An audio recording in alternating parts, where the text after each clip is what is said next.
it's so interesting because 2 years after Vincent and Theo, or maybe it was the next year, you were already shooting Reservoir Dogs, which, obviously started your relationship with Quentin Tarantino and the many roles that you've done for him. How was it auditioning for that or meeting about that? He was unknown at the time.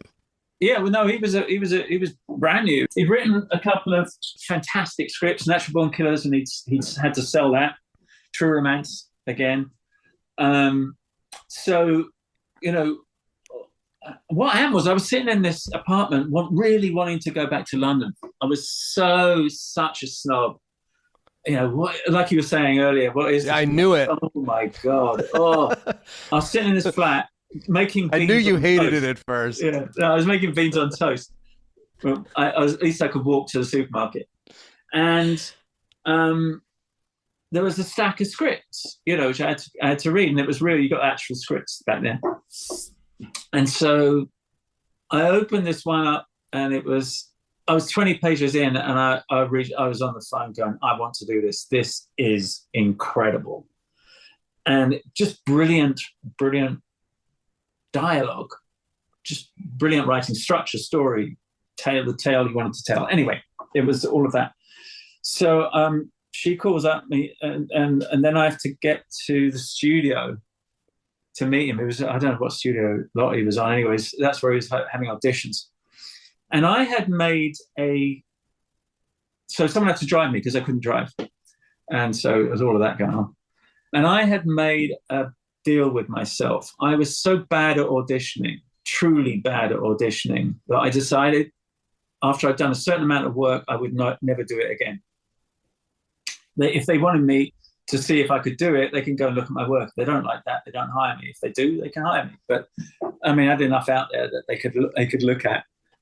Quentin had seen, I think one of the ones that he really liked was Rosencrantz and Guildenstern to the Dead, which was a Tom Stoppard play that me and Gary Oldman had done, which was beautifully written again. So he was kind of interested in that. I think a bit in Vincent and Theo.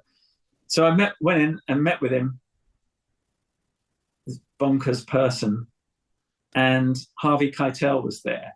I think he was there at the beginning, and they wanted me to read with Harvey. Harvey, who he was one of my heroes. I was such a fan. I was a bit fanning out and all of that. And I said, no, I'll talk to you about character. I'll talk to you about anything, but no, I won't read. And it became a big deal. I think it was a couple of shots. They brought me in again, and then maybe Harvey was there a second time. But anyway, it went down something like that, and they would try and, to the point where it's like, well, Harvey needs you to read because it's like a father-son relationship. We need to see if there's the chemistry. And I said, we can go and have a beer if you want, So eventually they kind of gave up, but we went down to a deli down the road, and then Harvey took off, and then I said to Quentin, why don't we just go and have a beer? It's a really good bar right by where I live. And he went, all right.